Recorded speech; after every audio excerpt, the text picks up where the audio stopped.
नमस्ते नमस्कार प्यारे बच्चों, कैसे हैं आप सभी। आशा करती हूँ बहुत ही बेहतरीन होंगे आप सभी, बहुत ज़बरदस्त होंगे और बहुत ही अच्छे से आपकी चल रही होगी अब पढ़ाई, क्योंकि अब आपने ठान लिया है कि दिल्ली पुलिस में हमें लेना है सिलेक्शन। अब सिलेक्शन उन्हीं बच्चों का होता है जो लगातार मेहनत करते रहते हैं। तो ये मत सोचो कि अभी बहुत टाइम है, आपका कर्म है कि आपको लगातार मेहनत करनी है और मेहनत कर कर सिलेक्शन लेना है, क्योंकि जो लगातार चलता है आखिर में जीत उसी की होती है बेटा।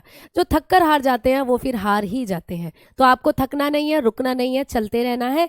तो आ जाओ सभी प्यारे बच्चे, क्लास के साथ जुड़ जाओ और मुझे बताओ कि आप सभी मुझे सुन पा रहे हैं। क्या आप लोगों को मेरी आवाज़ पहुंच रही है? कोई परेशानी हो किसी तरीके की तो जल्दी से क्लास को लेकर अगर कोई परेशानी है तो बताओ। कभी ये कहने लगो मुझे तो भूख लगी है, मुझे तो प्यास लगी है और मेरे घर में ये दिक्कत चल रही है, वो दिक्कत चल रही है।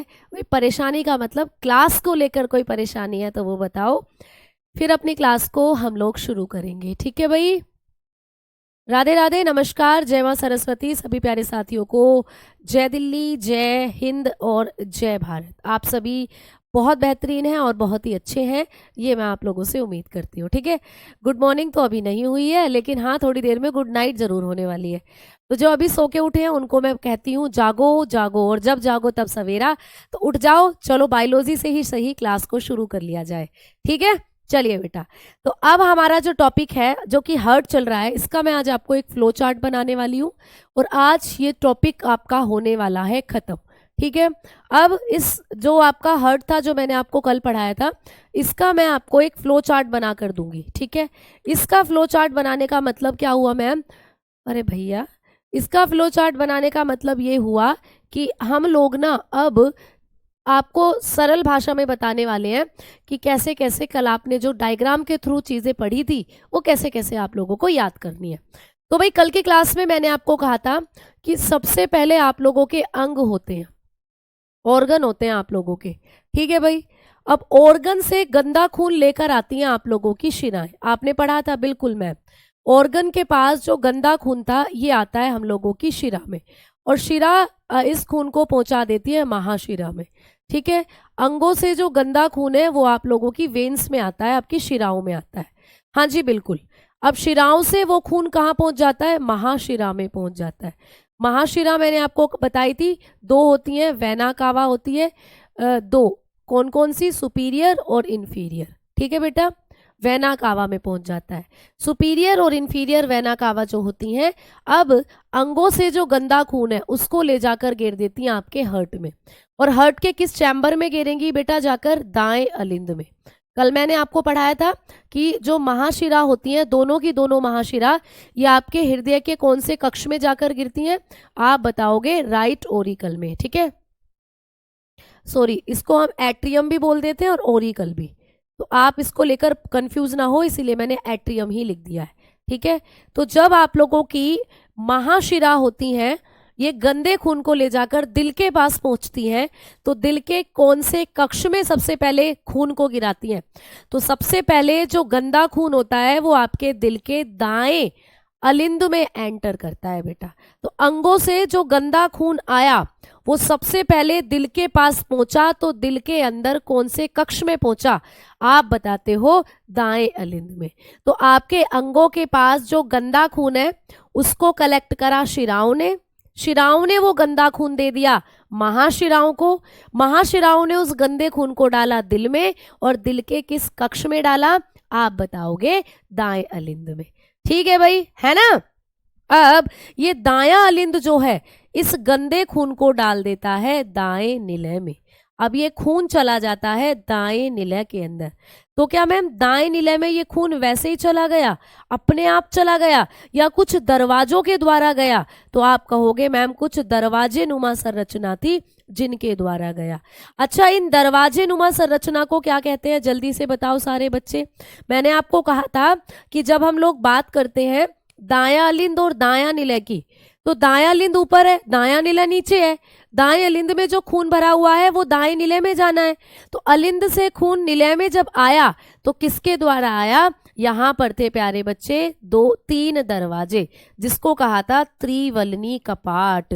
तो यहाँ पर पाई जाती है त्रिवलनी कपाट, जिसके द्वारा, जिसको कहते हैं इंग्लिश में ट्राइकस्पिड वॉल्व। ट्राइकस्पिड वॉल्व यहाँ पर है। ठीक है, ट्राइकस्पिड वॉल्व यहाँ पर है, जिसके द्वारा जो खून था वो दाएं अलिंद से दाएं निलय में चला गया। अब दाएं निलय के अंदर जो खून भरा हुआ है वो खून एक धमनी से होता हुआ तुम्हारे दिल में पहुंचेगा, तुम्हारे फेफड़ों में पहुंचेगा। उस धमनी का नाम है पुल्मेनरी आर्टरी। पुल्मेनरी आर्टरी प्यारे बच्चे, जिसको हम कहते हैं पुल्मेनरी धमनी यानी फुफ्फुसीय धमनी। तो अब जो आपका खून था वो फुफ्फुसीय धमनी से होता हुआ कहाँ पहुंच गया? आप बताएंगे कि मैडम ये हमारे फेफड़ों में पहुंच गया, क्योंकि मैंने आपको कहा था कि हमारी जो फुफ्फुसीय धमनी होती है उसमें कैसा ब्लड होता है? आपने कहा मैम गंदा खून होता है इसमें। तो बिल्कुल ये गंदा खून अब कहाँ पहुंचा दिया? पुल्मेनरी धमनी ने आपके लंग्स में पहुंचा दिया, आप लोगों के फेफड़ों में पहुंचा दिया। अब आपके फेफड़ों ने क्या करा? आपके फेफड़ों ने जो गंदे खून के अंदर कार्बन डाइऑक्साइड थी उसको बाहर फेंक दिया प्यारे बच्चों, है ना। तो ये कि फ्लो चार्ट बनता जा रहा है, जिससे ब्लड कहाँ कहाँ गया ये आपको समझ में आ जाएगा। तो इसको आप शॉर्ट तरीके से लिख सकते हो, लास्ट में रिवीजन के लिए आपको ये हेल्प करेगा, ठीक है। तो अब आपने क्या पढ़ा कि आपका जो फेफड़े थे वहां चला गया गंदा खून, फेफड़ों ने क्या करा? कार्बन डाइऑक्साइड को फेंक दिया बाहर निकाल कर। करते हो ना, सांस लेते हो सांस छोड़ते हो, तो जब सांस छोड़ा तो कार्बन डाइऑक्साइड गई बाहर और अंदर की तरफ आ गई ऑक्सीजन, ऑक्सीजन को अंदर ले लिया भाई, ठीक है। अब ऑक्सीजन अंदर ले ली तो वो ऑक्सीजन खून में घुल गई, तो भैया खून हो गया आपका शुद्ध। अब यही खून आप लोगों का पहुंचेगा कहाँ? आप बताएंगे पुल्मेनरी, पुल्मेनरी आर्टरी के अंदर, ठीक है। पुल्मेनरी आर्टरी में पहुंचेगा, पुल्मेनरी वेन में पहुंचेगा। पुल्मेनरी वेन जिसको हम लोग क्या कहते हैं? फुफ्फुसीय शिरा जिसको हम कहते हैं। तो अब फेफड़ों से निकलकर जो अच्छा खून था वो पहुंच गया भाई तुम्हारी पुल्मेनरी शिरा के अंदर, ठीक है। अब मैम पुल्मेनरी शिरा जो है इसने खून को कहाँ घेरा ले जाकर? आपके हृदय में। मैम हृदय के कौन से कक्ष में सबसे पहले शुद्ध रुधिर पहुंचता है? तो आप बताओगे लेफ्ट एट्रियम में। लेफ्ट एट्रियम में ले जाती है खून को जो पुल्मेनरी शिरा होती है, यानी कि बाएं अलिंद में पहुंचा जो खून होगा। तो बाएं अलिंद में सबसे पहले अच्छा खून पहुंचता है आप लोगों का। तो आपके हृदय में सबसे पहले जो शुद्ध रुधिर होता है वो कहाँ पहुंचता है? तो हृदय का जो बायां अलिंद है उसमें सबसे पहले अच्छा खून पहुंचता है, ठीक है। अब ये जो बायां अलिंद है बेटा, इसने खून को किस में ले जाकर गिरा दिया? तो बाएं अलिंद से खून चला गया अब बाएं निलय के अंदर, बाएं निलय में चला गया खून, ठीक है। बाएं निलय में पहुंच गया भाई खून, जिसको कहते हैं हम लोग लेफ्ट वेंट्रिकल। तो खून चला गया अब लेफ्ट वेंट्रिकल में। अच्छा, लेफ्ट वेंट्रिकल में क्या खून डायरेक्टली चला गया या कुछ दरवाजे नुमा संरचना के माध्यम से गया?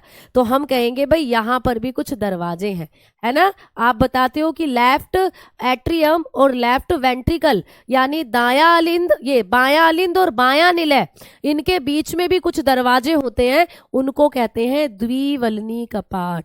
तो द्विवलनी कपाट के जरिए जो खून था वो दाएं अलिंद से दाएं निलय में चला गया, यानी बायकस्पिड वॉल्व, बायकस्पिड वॉल्व में चला गया खून और उससे होते हुए चला गया बाएं निलय में। बेटा बायकस्पिड वॉल्व को ना हम मिट्रल वॉल्व भी कहते हैं, ये भी पूछ सकता है, इसका एक और नाम है मिट्रल वॉल्व। तो कभी कभी आपको ये मिट्रल वॉल्व के नाम से भी आ जाती है, मिट्रल कपाट भी कह देते हैं कभी कभी इसको। तो ये भी एक छोटा सा नाम आपको याद रखना है ना। हाँ जी, बहुत बढ़िया। अब कहाँ जाएगा भाई बताना जल्दी।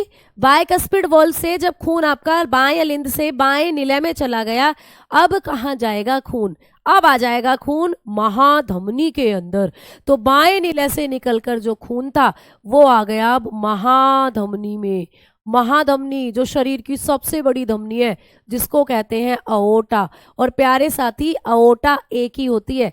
कल कुछ टेलीग्राम में बच्चों का डाउट था कि मैम आपने कहा था कि महाधमनी दो होती हैं, तो कौन सी होती है? नहीं बेटा, मैंने कभी नहीं कहा महाधमनी दो होती हैं, महाधमनी तो एक ही होती है। मैंने कहा था महाशिरा दो होती हैं, वेना कावा दो होती हैं, superior vena cava, inferior vena cava, अग्रशिरा, अग्र महाशिरा, पश्चिम महाशिरा। तो महाधमनी तो एक ही है, महाशिरा दो होती हैं, यानी ये वेना कावा दो होती है। और आपने दोनों पढ़ी थी कि एक ऊपर से खून ला रही थी, एक नीचे से खून ला रही थी, ठीक है।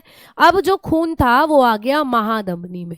अब महाधमनी से होता हुआ ये खून पहुंच गया छोटी छोटी धमनियों में, ये खून पहुंच गया छोटी छोटी धमनी में, जिसको हम कहते हैं आर्टरीज। छोटी छोटी आर्टरीज में पहुंच गया, और इन्हीं छोटी छोटी आर्टरीज से होता हुआ ये खून जा पहुंचा तुम्हारे अंगों में, वापस से तुम्हारे अंगों में आ पहुंचा ये खून। लो भैया, जहां से गया था खून वहीं आ गया एट लास्ट घूम के। तो यहीं से तुम्हारे दिल में गया था खून गंदा, और वो ऐसे घूमता घूमता फेफड़ों ने उसको साफ करा, और फिर घूमता घूमता जाकर वहीं पहुंच गया तुम्हारे अंगों में। तो यही सर्कुलेशन आपके शरीर में चलता रहता है, यही सर्कुलेशन आपके शरीर में प्यारे बच्चे चलता रहता है, ठीक है। क्लास डिस्टर्ब दाई रहा है आपका, मैं बेटा समझ नहीं आया, क्लास में कुछ डिस्टरबेंस हो रहा है, क्या डिस्टरबेंस हो रहा है बताओ। क्लास बिल्कुल मेरे सामने बिल्कुल सही चल रही है, बिल्कुल नहीं रुक रही है, कोई दिक्कत नहीं है। मेरे पास डाउट ग्रुप नहीं है बेटा, डाउट ग्रुप किसी के पास नहीं है। डाउट ग्रुप में आपको जुड़ना है। कैसे जुड़ोगे? आप जब अपना बैच खोलते हो, यकीन बैच, उसमें ऊपर की तरफ टेलीग्राम का एक ऑप्शन दिखेगा, उस पर क्लिक करना, आप डाउट ग्रुप में ऐड हो जाओगे, जुड़ जाओगे बेटा, ठीक है, क्लियर। अब बच्चा कह रहा है कि सेमी लूनार क्या होता है।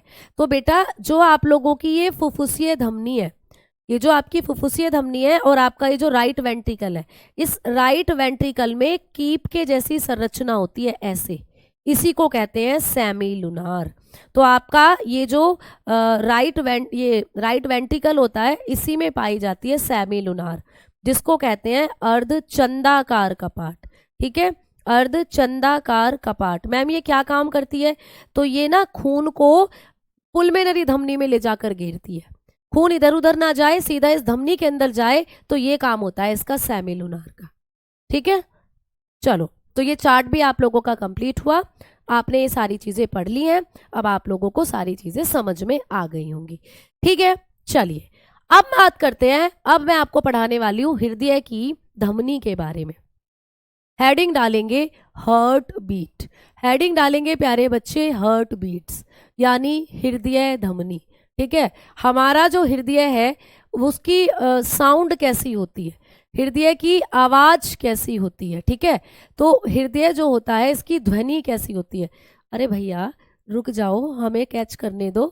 हृदय की जो ध्वनि होती है वो कैसी होती है, ये आपको पढ़ना है, ठीक है। अच्छा, आपका जो हर्ट होता है ये कैसे धड़कता है? कई बार तुमने गाने सुने होंगे, धक धक करने लगा रे मेरा जियारा डरने लगा। ये गाने तुम्हें ना क्या करते हैं, भ्रमित करते हैं। भाई धक धक, पेपर में क्वेश्चन आ जाए कि हमारे दिल की धड़कन की आवाज कैसी होती है, तो तुम धक धक पर ही लगा कर आ जाओगे, क्योंकि तुमने माधुरी दीक्षित का गाना सुना है, धक धक करने लगा, है ना।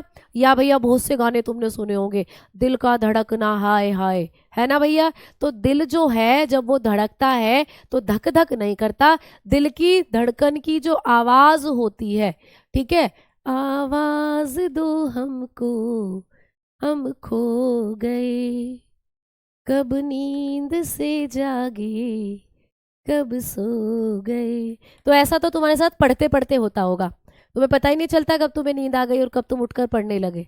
तो प्यारे बच्चे, आवाज कैसी होती है दिल की धड़कन की? आप बताओगे लब एंड डब।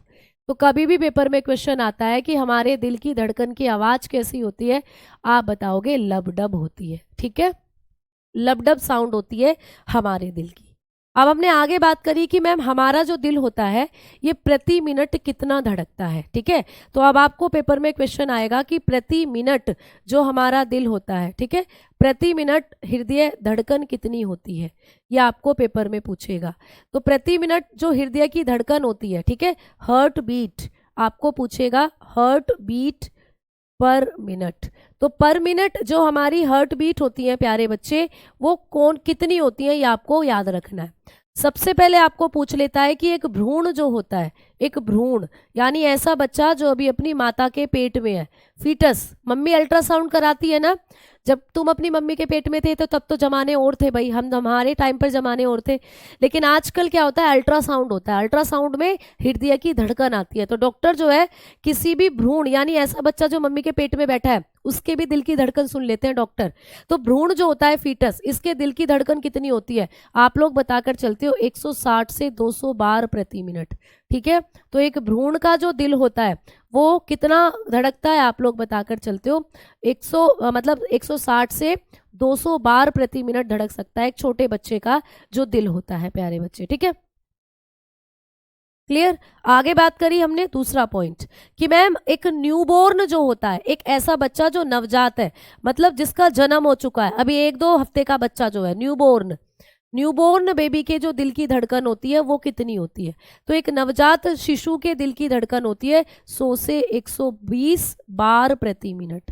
ठीक है, समझ में आई बात, तो आप लोग ऐसे बताकर चल सकते हो।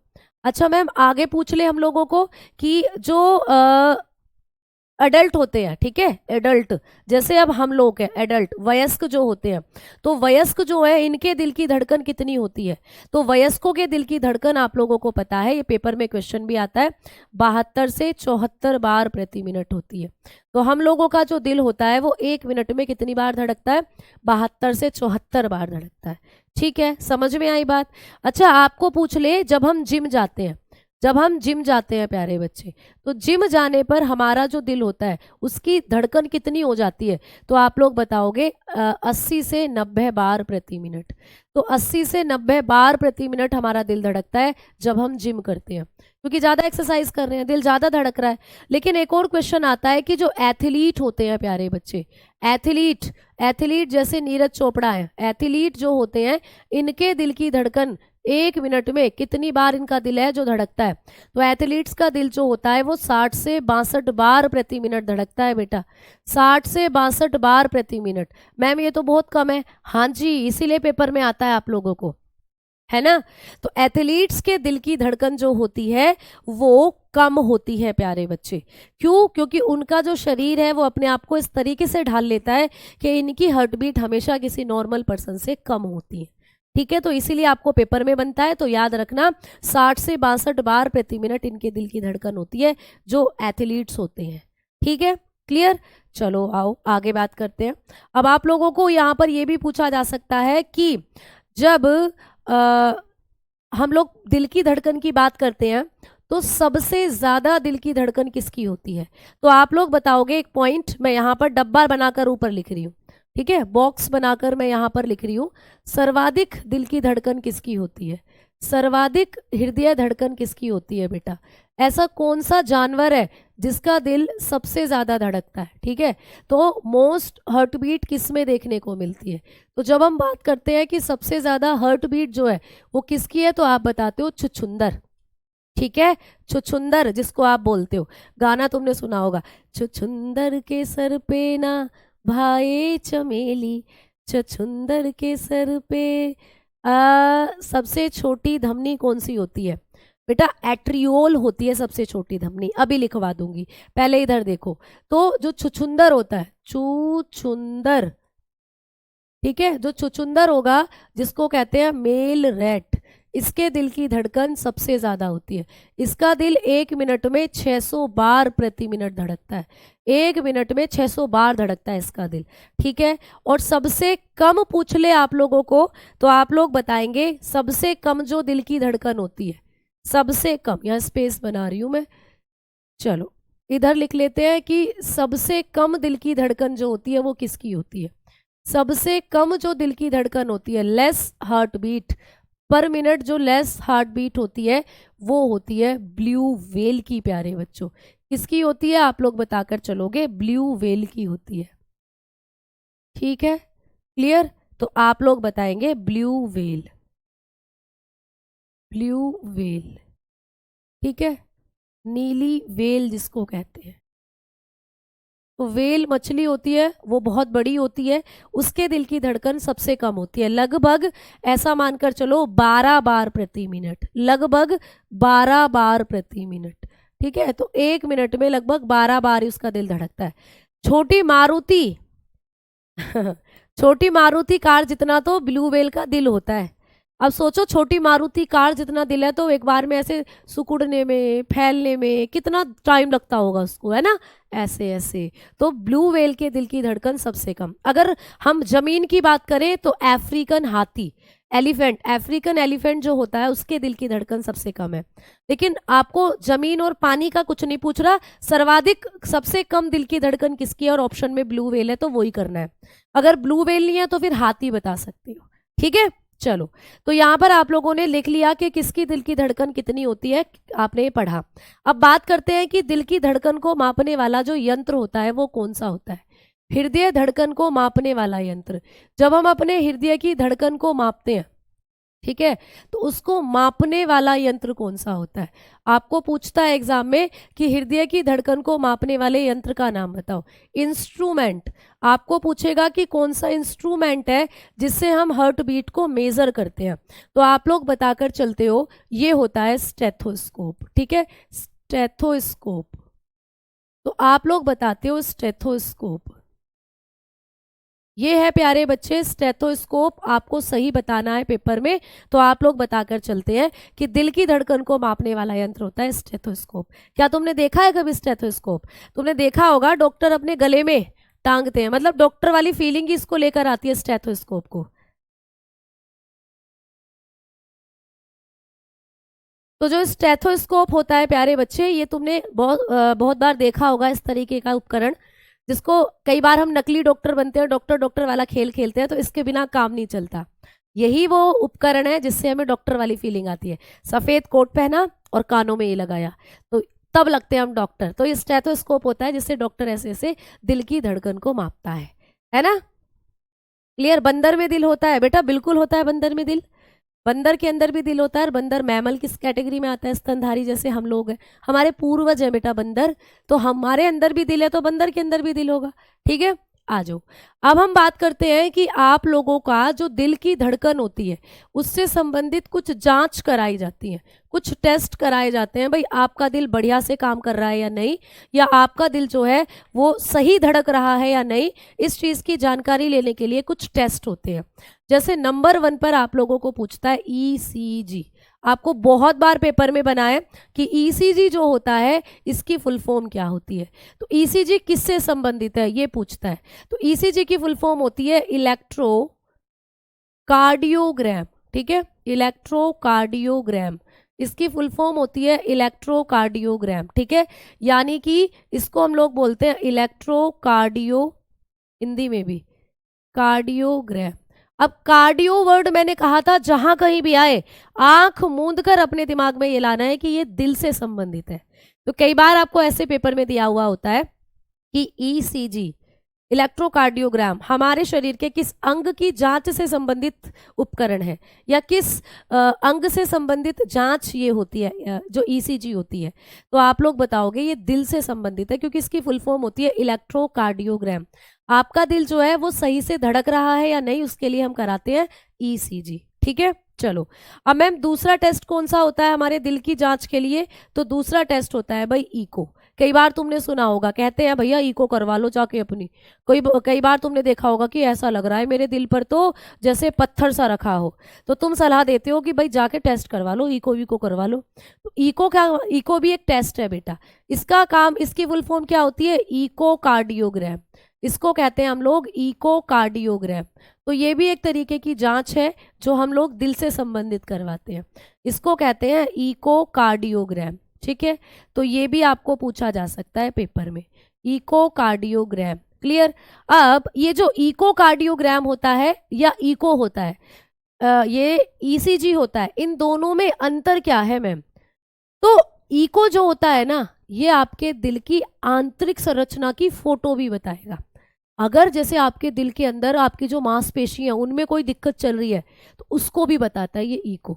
तो ये जो आप लोगों की ईसीजी होती है, ये तो आपके दिल की धड़कन के बारे में बता देगा बाहर से ही कि भाई इतनी चल रही है तुम्हारे दिल की धड़कन, तुम्हारे दिल की धड़कन जो है वो इतनी आ रही है। लेकिन अगर तुम्हें अपने दिल की और गहराई को समझना है, आपके दिल की संरचना कैसी है, दिल के अंदर तो कोई दिक्कत नहीं चल रही, तो फिर कराना पड़ेगा इको। तो इको क्या करता है? दिल की संरचना के बारे में बताता है। ये दिल की संरचना और दिल का जो कार्य है, यानी दिल ठीक से काम कर रहा है, उस चीज को बताता है। तो पेपर में आपको ऐसे क्वेश्चन आ सकता है कि दिल की स्ट्रक्चर और दिल का फंक्शन जानने के लिए जो हम जांच कराते हैं वो कौन सी है। तो ऑप्शन में ईसीजी भी दे देगा, ऑप्शन में इको भी दे देगा और कुछ और भी दे देगा। तो आपको बताना है इको होती है जिससे हम दिल की संरचना और उसके कार्य को बेहतर तरीके से जान सकते हैं। ठीक है, ग्राफ नहीं होगा बेटा, ग्राम ही होगा। ठीक है, तो इलेक्ट्रोकार्डियोग्राम और इकोकार्डियोग्राम ये दोनों टेस्ट आपके दिल से संबंधित होते हैं। ठीक है, समझ में आ गई बात? क्लियर? अब आगे बढ़ूं? तो कॉन्सेप्ट क्लियर हुआ ना भाई? ईसीजी का टीका भी लगा होता है। नहीं भैया, ईसीजी का तो कोई टीका नहीं होता। ईसीजी नहीं, बीसीजी होता है बेटा। वो बीसीजी का टीका जो टीबी से बचाता है, वो टीबी वाली बीमारी में बताऊंगी, वो बीसीजी का टीका होता है, ईसीजी का नहीं। ठीक है, अच्छा एक बच्चे का डाउट है मैम ईईजी क्या होता है, तो आ जाओ नोट कर कर एक चीज लिख लो यहाँ पर। एक और जांच, जब हम जांच पढ़ ही रहे हैं तो एक और जांच मैं आप लोगों को बता देती हूँ। एक और जांच क्या बता देती हूँ प्यारे बच्चे, कि आप लोग कभी भी आपको पूछता है कि ईईजी क्या होता है, ईईजी, तो ईईजी होता है इलेक्ट्रोइंसिफेलोग्राम। ठीक है, क्या होता है बच्चा, इसकी भी फुल फॉर्म लिख लो। ईईजी होता है इलेक्ट्रो इंसिफेलोग्राम। ठीक है, इलेक्ट्रो इंसिफेलोग्राम, इसको हम लोग हिंदी में बोलते हैं तो ऐसे ही बोलते हैं, इलेक्ट्रो इंसिफेलोग्राम।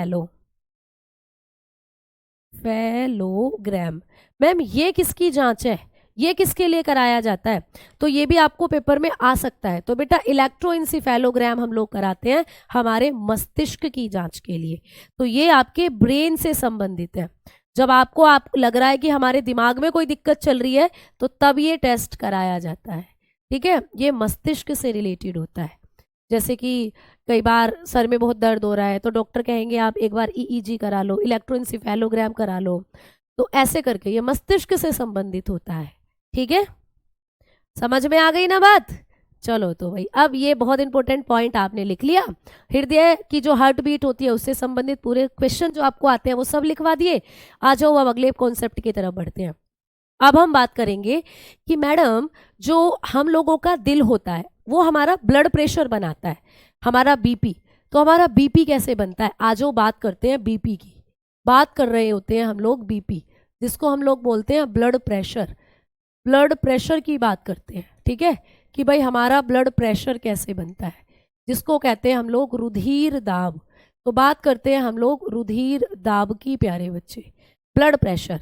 अच्छा कभी भी आप लोगों को पूछे कि हमारा जो बीपी है वो किसके ऊपर डिपेंड करता है, तो मैंने आपको कहा था कि हम कभी भी अपना बीपी जब मापते हैं तो हमेशा धमनी का प्रेशर लेते हैं, हमेशा धमनी का।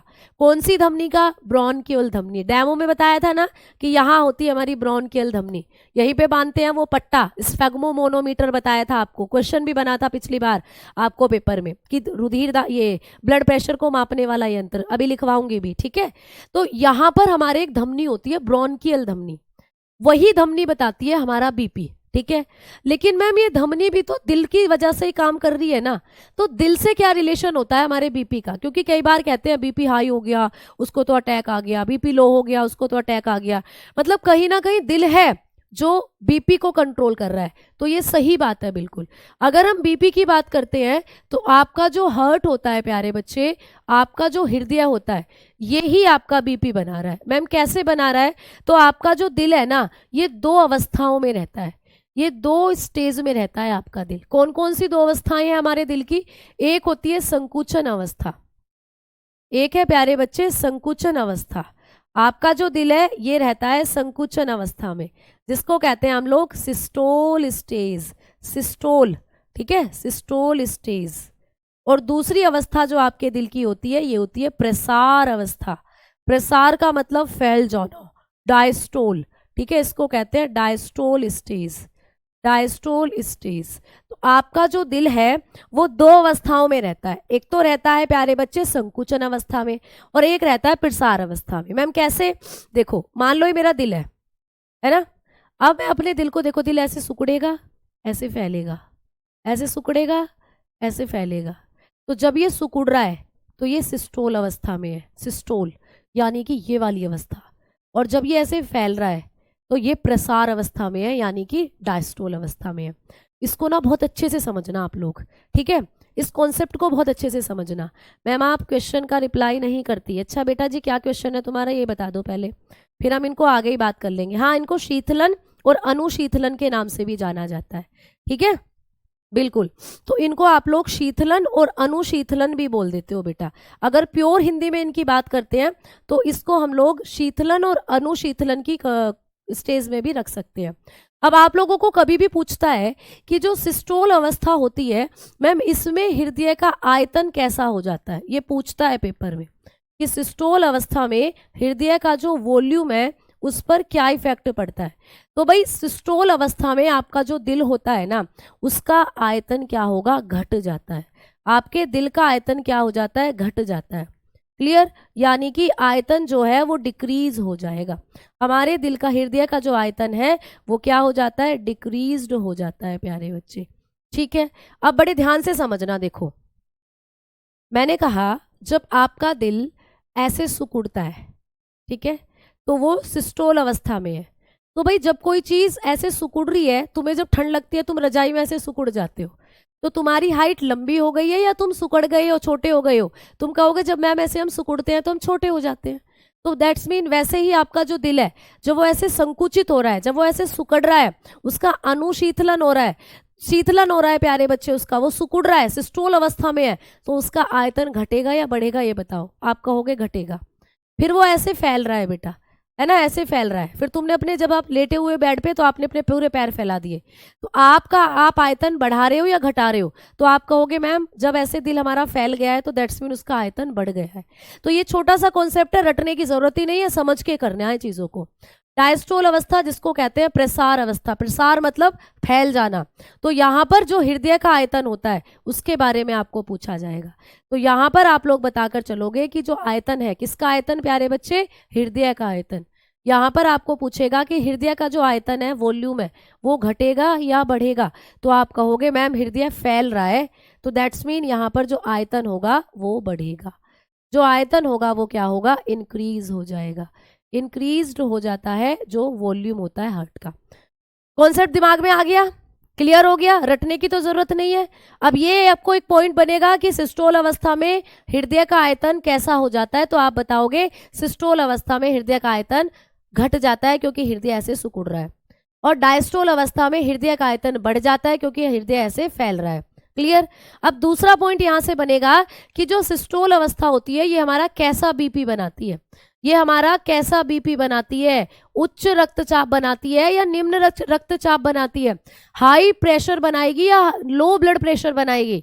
तो आप कहेंगे कि सिस्टोल अवस्था हमेशा हमारा हाई ब्लड प्रेशर बनाता है। कैसे, देखो तुम्हारे पास एक पोलोथीन है, उसमें तुमने पानी भर लिया और पोलोथीन को ऐसे कस के बांध दिया। अब उस पोलोथीन में पानी भरा हुआ है, कोई आया, उसने उस पोलोथीन में पिन चुबा दी। अब पोलोथीन टाइटली बंधी हुई है, पोलोथीन में पिन चुबा दी, तो उस पिन से जहां पे पिन चुबाई है वहां से पानी निकलना शुरू हो जाएगा, और जब आप उसको और प्रेशराइज करोगे बड़ी प्रेशर के साथ वहां से पानी निकलेगा। ठीक है, तो आप लोगों ने देखा कि जब हमारा हार्ट ऐसे सिकुड़ रहा है, हार्ट के अंदर क्या है, खून भरा हुआ है।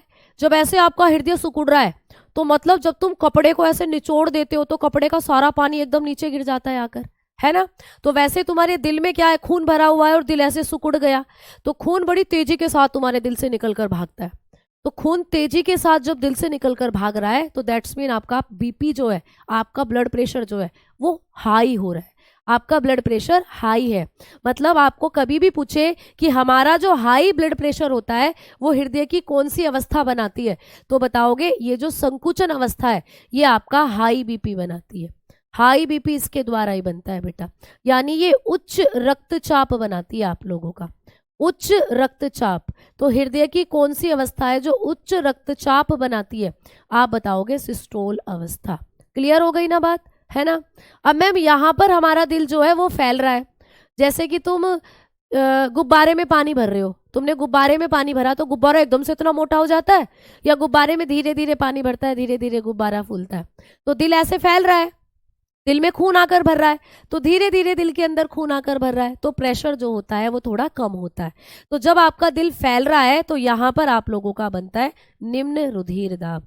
तो पेपर में पूछेगा कि हृदय की कौन सी अवस्था निम्न रुधिर दाब बनाती है, तो आप बताओगे निम्न रुधिर दाब बनाने का काम होता है हम लोगों की हृदय की ये प्रसार अवस्था यानी डायस्टोल स्टेज, है ना। अब आ जाओ, मैं थोड़ा सा आपको डाउट भी लिख लेती हूँ आपके कि आपको क्या दिक्कत है। तो यहाँ पर हमारा जनरेट होता है लो बीपी। क्लियर, आ गई बात समझ में? चलो तो भाई ठीक है, मैम ये लिखवा दो बेटा। मैंने लिखवा दिया आप लोगों को कि संकुचन अवस्था से दो चीजें याद रखनी है। एक तो संकुचन अवस्था में हृदय का आयतन घट जाता है, और दूसरा हमारे ब्लड प्रेशर इंक्रीज करने का काम करती है संकुचन अवस्था। तो संकुचन अवस्था में हमारा बीपी जो है वो हाई रहता है। अब अगर आपसे कभी भी पूछे कि हमारे बॉडी का हाई बीपी कितना होगा, तो 120 होगा, 120। तो 120 जो रेंज आती है ना, वो इसी अवस्था से आती है।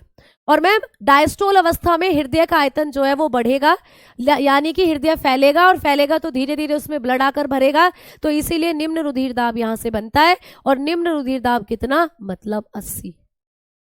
आपने एक क्वेश्चन पढ़ा होगा कहीं कि एक सामान्य व्यक्ति के अंदर जो उसका रुधिर दाब होता है, किसी भी सामान्य व्यक्ति का जो रुधिर दाब होता है, सामान्य रुधिर दाब हमारा जो होता है वो कितना होता है, ठीक है। हमारा जो नॉर्मल बीपी होता है, हमारा जो नॉर्मल बीपी होता है, ठीक है, वो कितना होता है।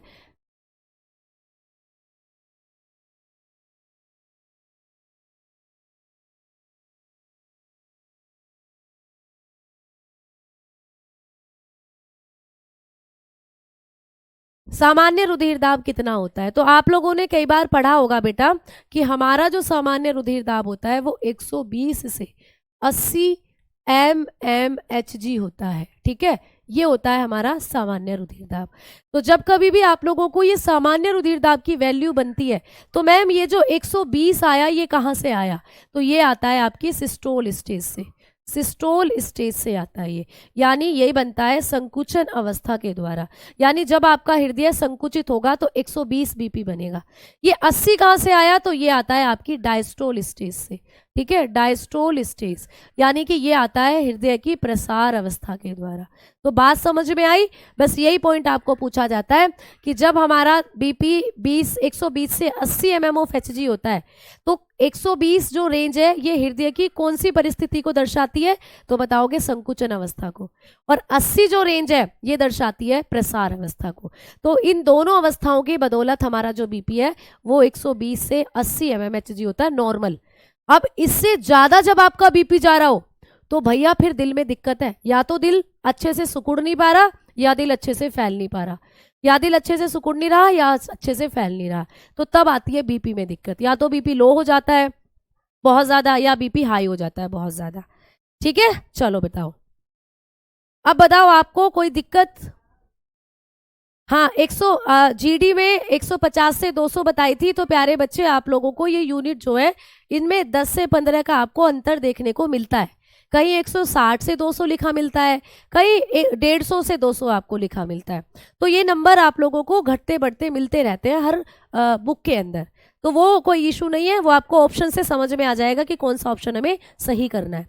नेफ्रॉन प्यारे बच्चे आप इस चैप्टर में नहीं पढ़ते हो, नेफ्रॉन जो है वो आप लोगों को दिमाग वाले चैप्टर में पढ़ाऊंगी, ब्रेन वाले चैप्टर में, ठीक है।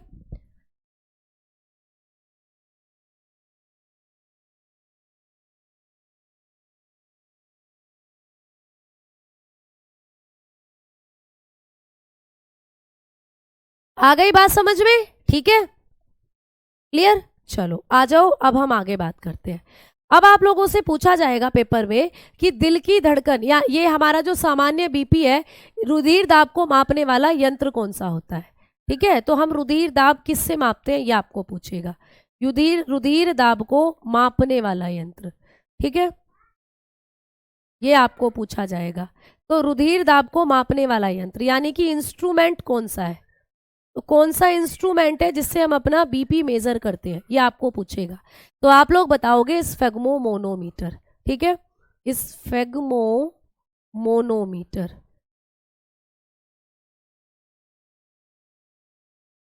स्फेग्मोमोनोमीटर, ठीक है, ये होता है आपके रुधिर दाब को मापने वाला यंत्र। तो ये बात मैंने आपको बताई भी थी। स्फेग्मोमोनोमीटर। चलो अब आगे बढ़ते हैं बेटा। अब मैं आपको बताती हूँ कि किसके दिल में कितने कक्ष होते हैं। लास्ट पॉइंट जो आपको यहां से पूछा जाता है, ठीक है। टेंशन में बीपी लो कैसे हो जाता है बेटा? टेंशन में बीपी लो नहीं होता कभी भी। टेंशन में हमारी बॉडी के अंदर कार्टिसोल नाम का एंजाइम हार्मोन निकलता है। ये कार्टिसोल नाम का जो हार्मोन होता है आपके ब्लड में मिलता है और आपके ब्लड की जो गति है उसको धीरे कर देता है, जिससे आप लोगों के बीपी या आपका जो ब्लड का प्रेशर है वो भी धीरे हो जाता है। तो टेंशन हमारे लिए इसलिए अच्छी नहीं होती क्योंकि टेंशन में हमारे शरीर के अंदर से कुछ ऐसे हार्मोन्स निकलने शुरू हो जाते हैं जो हमारे ब्लड के साथ मिलकर हमारे हार्ट की मांसपेशियों को धीरा कर देते हैं। इसी वजह से टेंशन जब हमें होती है, या तो कई बार हार्ट अटैक आ जाता है टेंशन में, या फिर कई बार लो बीपी हो जाता है, तो ये सारी दिक्कतें हमारे साथ होती हैं। ठीक है बेटा, समझ में आई बात? चलो अब आ जाओ, अब हम आगे बात करते हैं। अब मैं आपको बताऊंगी कि किसके दिल में कितने कक्ष होते हैं। ठीक है, एक सेकंड आप लोग मुझे दीजिएगा, एक सेकंड।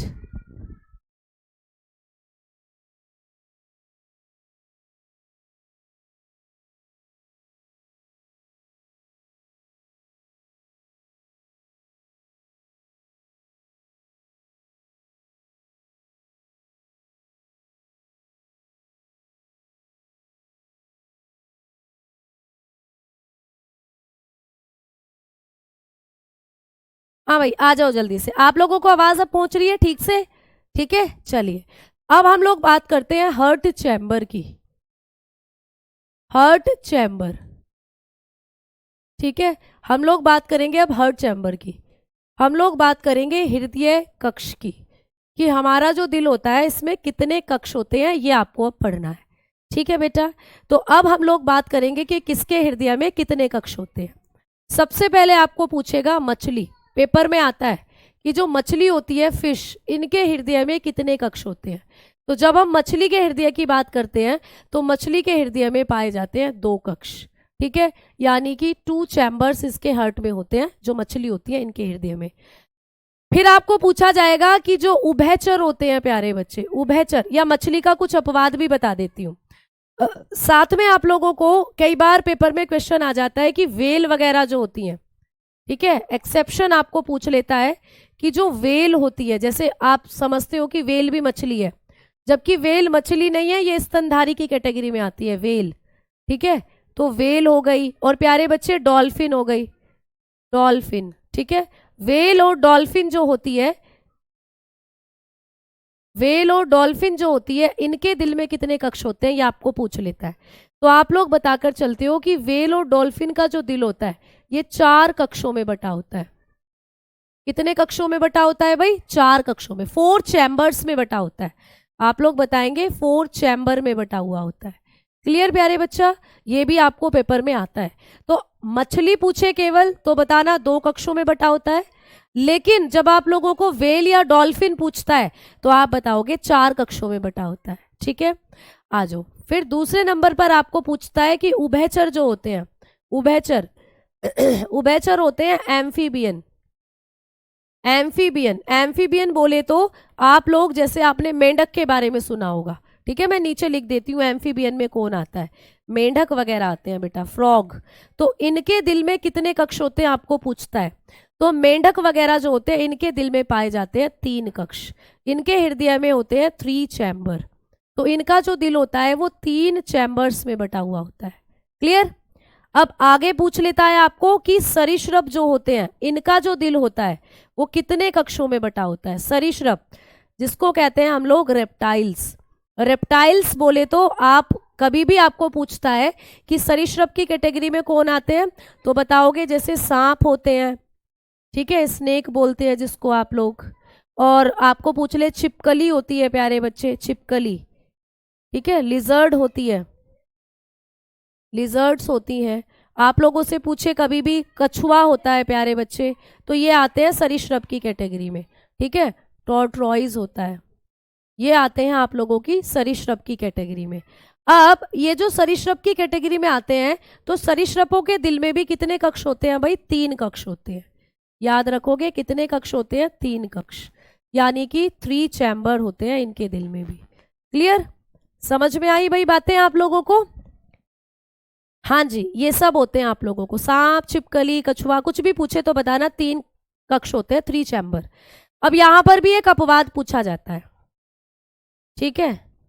यहां पर भी एक अपवाद पूछा जाता है, यहां पर भी एक एक्सेप्शन आपको याद रखना है, मगरमच्छ। मगरमच्छ, ठीक है? जकाला, जंगल बुक में देखते हैं ना जकाला, तो मगरमच्छ के दिल में कितने कक्ष होते हैं आपको पूछता है। तो मगरमच्छ जो होता है प्यारे बच्चे, क्रोकोडाइल, तो क्रोकोडाइल का जो दिल है उसके दिल में होते हैं 4 कक्ष। ये स्पेशली पेपर में क्वेश्चन आता है कि जो क्रोकोडाइल होता है इसका दिल कितने कक्षों में बटा हुआ होता है। तो क्रोकोडाइल का जो दिल है इसमें 4 कक्ष होते हैं हमारी तरह, 2 अलिंद और 2 नीले। तो ये आपको पेपर में बहुत आता है पूछने के लिए। तो आप लोग बताकर चलते हो कि मगरमच्छ एक सरीसृप की कैटेगरी में आता है, बट एक सरीसृप होते हुए भी इसके पास जो दिल है उसमें कितने कक्ष होते हैं? 4 कक्ष होते हैं। ठीक है बेटा, समझ में आई बात? अच्छा, जो हैंड रिटन नोट्स हैं वो बहुत डल अपलोड है, मैंने आज बोल दिया है बच्चे को, आज हो सकता है थोड़ी क्वालिटी जो है वो सुधर जाए। और एक बार जो बच्चा पीडीएफ बनाता है तो प्लीज़ बेटा आप थोड़ा अच्छे पेनों का इस्तेमाल करो और थोड़ा अट्रैक्टिव पीडीएफ को बनाओ, ठीक है? चलो, मच्छर में दिल होता है क्या? हाँ जी बिल्कुल होता है ना? रिकॉर्डेड क्लास बिल्कुल नहीं है, मैं ना बिल्कुल लाइव क्लास चल रही है।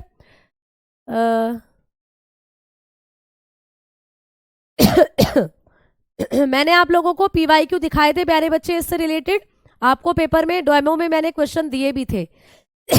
यहाँ से आपको एक क्वेश्चन बना था पिछली बार इस चैप्टर से कि जो दिल के धड़कन, ये रुधिर दाब को मापने वाला जो यंत्र होता है वो क्या होता है? स्फेग्मोमोनोमीटर। तो ये पॉइंट आप लोगों को पिछली बार पेपर में पूछा गया था और मैंने आपको डेमो में ये क्वेश्चन टाइप करके भी दिखाया था। तो जो बच्चे डेमो क्लास के साथ जुड़े थे उनको बिल्कुल पता होगा कि ये पॉइंट जो है ये आपका पीवाईक्यू क्वेश्चन में पूछा गया है, ठीक है? ये पिछले साल जो पेपर हुआ था उसमें आपको क्वेश्चन आया है।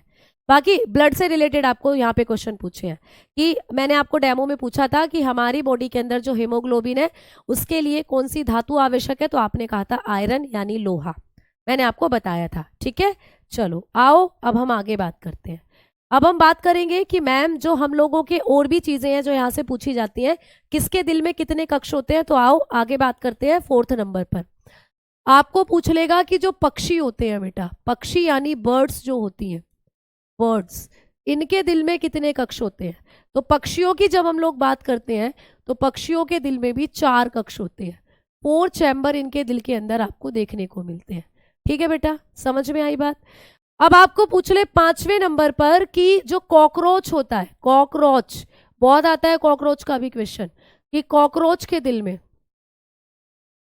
कॉकरोच के दिल में कितने चैम्बर होते हैं। तो आप बताओगे सबसे ज्यादा चैम्बर होते हैं कॉकरोच के दिल में, है ना? 13 चैम्बर होते हैं बेटा, 13 चैम्बर्स। तो कॉकरोच के दिल में जो होते हैं वो 13 चैम्बर्स होते हैं। क्लियर? तो कितने चैम्बर होते हैं? 13 कक्ष होते हैं। 6ठे नंबर पर आपको पूछ सकता है कि जो ऑक्टोपस होता है, ऑक्टोपस के बारे में तो तुमने सुना है, अष्टभुज जिसको हम लोग बोल देते हैं, अष्टपाद, ऑक्टोपस को कहते हैं अष्टपाद। तुमने देखा होगा पानी में रहता है, 8 भुजाएं होती हैं उसकी, इसको हम डेविल फिश भी कहते हैं ऑक्टोपस को। तो इसका जो दिल होता है उसमें कितने कक्ष होते हैं? तो बताओगे 3 कक्ष होते हैं, 3 कक्ष, 3 चैम्बर्स, ठीक है? तो ऐसे करके आपको चीजें हैं जो पेपर में पूछी जाती हैं, ठीक है? अब आप में से कुछ बच्चे पूछ रहे हैं कि मैम हमारे अंदर, तो बहुत बढ़िया, हम आते हैं स्तनधारी की कैटेगरी में, हम सब आते हैं स्तनधारी की कैटेगरी में, हम आते हैं मैमल्स की कैटेगरी में। तो जो मैमल्स होते हैं इनके दिल में कितने कक्ष होते हैं? आप लोग बताकर चलते हो 4। भाई आपका जो दिल है ना, आपका जो दिल है इसमें कितने कक्ष हैं? तो आप बताते हो 4 कक्ष। तो स्तनधारी चाहे कुत्ता, बिल्ली, गधा, घोड़ा, चूहा, बंदर, इन सब के दिल में 4 कक्ष होते हैं बेटा, ठीक है? समझ में आई बात? अब हम बात करें कि मैम जो केंचुआ होता है उसके बारे में कुछ बच्चों के आ रहे हैं डाउट कि मैम केंचुआ जो होता है इसके पास कितने दिल होते हैं। तो केंचुआ जो है प्यारे बच्चे जिसको कहते हो अर्थवॉर्म, अर्थवॉर्म जो होता है इसके पास चैम्बर तो नहीं होते, लेकिन इसके पास दिलों की संख्या पूछता है कि केंचुए के पास कितने दिल होते हैं। तो केंचुए के पास दिल की संख्या पूछता है आपको पेपर में। तो केंचुआ जो होता है इसके पास 1 नहीं, 2 नहीं, 3 नहीं, 4 नहीं, पूरे 5 से 8 दिल होते हैं। तो नंबर ऑफ हार्ट, आपके पास तो कितने दिल है? एक ही दिल है आप लोगों के पास, उसको भी कोई चुरा कर ले जाएगा तो कोई बात नहीं, तुम किसी और का चुरा लेना, है ना। है, ये तो आपको पता ही है कि दिल एक्सचेंज होते हैं हमारे, पता है क्या? ऐसा ही कुछ है क्या? भैया ऐसा कुछ नहीं है, दिल कहीं एक्सचेंज नहीं होते। तुम्हारा दिल तुम्हारे पास ही रहेगा और जिसका दिल है वो सबका अपने पास ही रहता है। ये तो सिर्फ कहावत है, ये तो सिर्फ गानों में आपको बताया जाता है, नए नए सॉन्ग्स आते हैं उनमें आप लोग देखते हो चीज़ें। तो दिल की संख्या अर्थवॉर्म में कितनी होती है? तो आप बताते हो 5 से 8 होती है। तो इसके दिल में कक्ष तो नहीं है, लेकिन दिल की संख्या 5 से 8 होती है। तो ये 5 से 8 कैचुवी को पटा सकता है, देखो जो कैचुआ होता है, ठीक है। मेंढक रह गया, मेंढक तो भैया ये बैठा है यहाँ पर, देखो ये बैठा मेंढक। फ्रॉग, 3 कक्ष होते हैं मेंढक के दिल में, 3 कक्ष होते हैं प्यारे बच्चे, ठीक है, क्लियर। तो इतनी चीजें आप लोगों को पेपर में पढ़नी थी, है ना। चलिए तो अब हम लोग पढ़ते हैं आगे। अब आप लोगों का ये जो चैप्टर था, इससे जो जो प्रश्न आपको पेपर में पूछे जाते हैं वो हमने सारे ऑलमोस्ट कवर कर लिए हैं। तो ये सारी चीज़ें अब आप लोगों ने पढ़ ली हैं। अब एक लास्ट पॉइंट मैं आपको बताने वाली हूँ।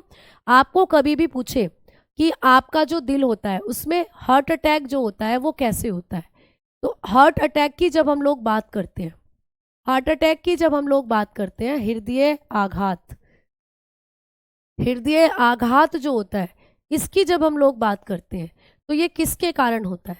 तो हृदय आघात जो होता है इसको एंजाइना का पेन भी कहते हैं, एंजाइना पेन, ठीक है। कई बार आपको पेपर में आ जाता है कि हृदय घात को क्या कहते हैं, तो एंजाइना का पेन कहते हैं, ठीक है, एंजाइना का दर्द, इसको हम लोग एंजाइना का दर्द भी कहते हैं बेटा, ठीक है।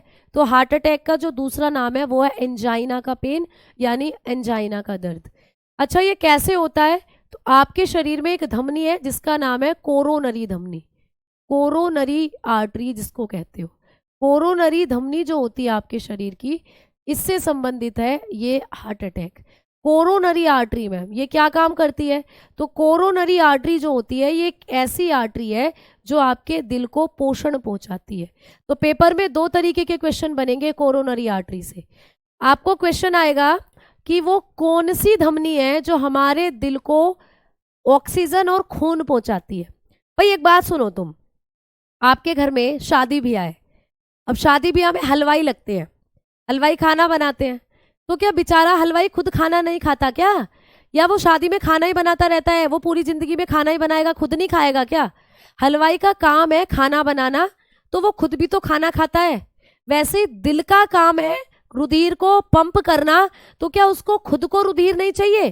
भाई आपकी बॉडी के जितने भी ऑर्गन है सबको खून चाहिए, दिल भी तो बेचारा एक ऑर्गन है, उसको भी तो काम करने के लिए पेट्रोल की जरूरत है, फ्यूल की जरूरत है, पेट्रोल तो बेसिकली नहीं, फ्यूल ईंधन की जरूरत है। तो उस तक जो ऑक्सीजन पहुंचा रहा है, उस तक जो खून पहुंचा रहा है, वो कौन सी धमनी है ये पूछा जा सकता है। तो कोरोनरी धमनी ये क्या काम करती है? ये कोरोनरी धमनी जो है हृदय को पोषण पहुंचाती है बेटा, हृदय को पोषण और ऑक्सीजन, ठीक है। तो इसका काम होता है हृदय को पोषण और ऑक्सीजन पहुंचाना। तो आपको पेपर में क्वेश्चन आता है कि कौन सी धमनी है जो हृदय को पोषण और ऑक्सीजन सप्लाई करती है, आप बताओगे कोरोनरी धमनी। तो इसका काम होता है ट्रांसफर